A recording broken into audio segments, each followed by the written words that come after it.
Amerika za njegove ambicije nije bila dovoljno velika, stoga je svoj život odlučio nastaviti u njemu tada nepoznatoj državi, Hrvatskoj. Cody McClain profesor je engleskog jezika na Fakultetu političkih znanosti, a zanimanje profesora jedno je u nizu onoga čime se bavi. Autor je 2 bestsellera, Propuh papuča i punica, te nastavka Hrvatska uzvraća udarac. Zaljubio se u hrvatsku povijest, narod i običaje, a postao je i pravi hrvatski zet. Right, so if they don't like the joke, then I'm like, okay, because that means it's not a funny joke. But at the same time, then I also know then I'll either stop saying it or I'll make it funny. We're going to start now. I want to ask you, it's no longer unusual to miles to be crossed because of love. And 10 years ago, about 10 years ago, you did exactly that. And does it, that's the most common question you get asked. And does it get annoying or tiresome to be seen like an American that came to Croatia because of love? No. No, it's a nice story, right? It you is. Know? And you know, it's like, I came for love and I stayed for the burek. No, it's nice because I do feel love for, so I'm still in that relationship, so that's good. So I love my wife, I love my family, but I also love Croatia, you know, and so it's, to me, it's all, you know, it's kind of cheesy in that way. It's all about love, but it's true. You know, I'm very happy with how things are, and I feel grateful that I got to, you know. So you didn't feel, when you came to Croatia initially, you didn't long for home or familiar surroundings. Did you immediately got connected with the culture here? No, it was, I did miss home. I mean, I did feel a longing for home to a certain extent, but I'd lived a bunch of places before, so Montreal, New Orleans, Istanbul, some time in Cairo. And so Croatia was already more home-like because I had a wife and a pornica, right? But the culture was weird, you know. It took some time to acclimate to that, to the social expectations of people, to meet people that I could create a common interest with and to get like my own friends. That was kind of tough. You also mentioned Zagrebačka špica, and that you don't like Saturday activities to be drinking coffee in the morning. But have you changed that habit? Now I do. Now you know. Now I'm waiting. So I'm working on a television show, right? And once that happens, and I become truly famous, not fame-ish from my books, but real famous, then I'm gonna go to Spitza all the time and be like, you know, I'm in Spitza. The only reason I wouldn't go now is because I'm a nobody. You're gonna do the interviews that like TikToker medias are doing now. now. I want the paparazzi to be like, oh, it's Cody and he's wearing that H&M cardigan again. So let's move to another topic, your books. No. You wrote several books inspired by our country and differences between America and Croatia.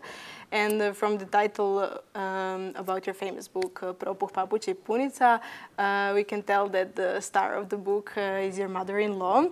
And fortunately, she liked it. She liked the book. But were you nervous when you were writing about it?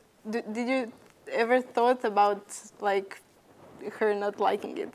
No, because if I thought about her not liking stuff, then, you know, I would be nervous about everything, which is, you know, she doesn't like anything. You know, I mean, again, it's the skepticism, right? She's always going to have a reason of why this shouldn't be done and that, you know. So, you know, I thought I'll act first and beg for forgiveness later rather than ask for permission. So, you know, no, in that sense, I'm kind of selfish. Like, I don't care what she thinks. I'm happy she likes it. You know, that was great. But no, I was going to do it. Like, I'm not going to not write a book because of my pornica. So about coffee, I'm interested. What do you think about it now? Because that's where you were surprised, like Croatians drinking coffee for 3 hours.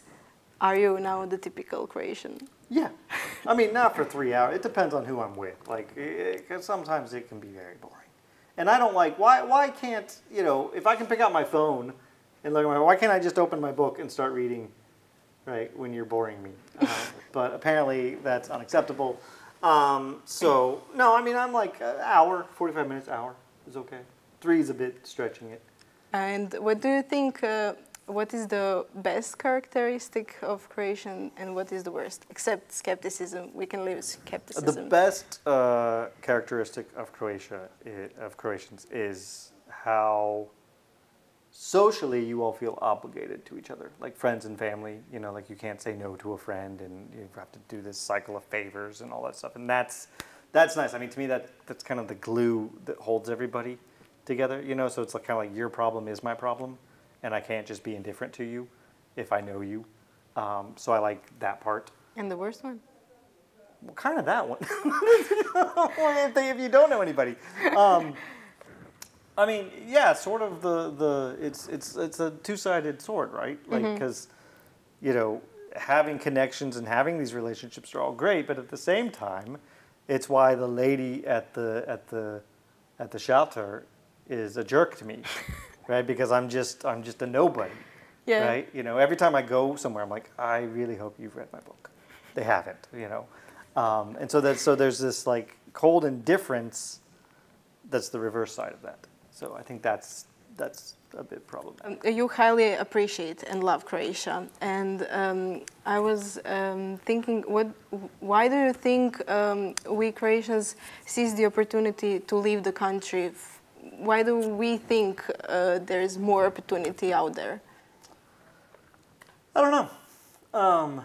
I mean, honestly, I can't say because I left my country, right? So it might just be that you know, I mean, I think everybody should experience other places. You know, Croatia is small, so I can understand that it's a bit claustrophobic, a bit frustrating. I mean, so I've been trying to get this sitcom made, right? Yes. For the last 5 years.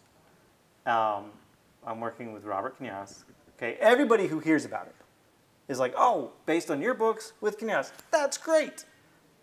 But getting like enough money, getting enough, you know, it's very frustrating. Now, at the same time, I can't say that that's necessarily a Croatian thing. I'm happy to have the opportunity to even dream about doing this and actually occurring, you know. But I do think things can be a little bit slower, or there's more, you know,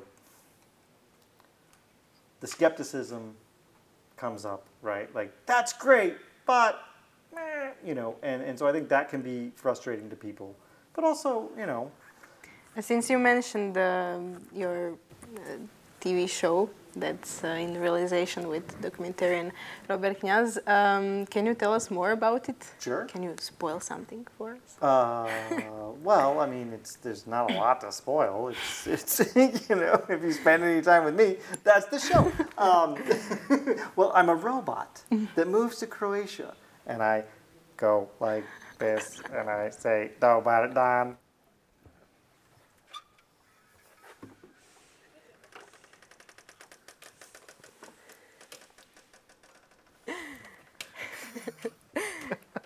You also wrote in the book that as a kid in America, you wanted to become a world traveler and a great author.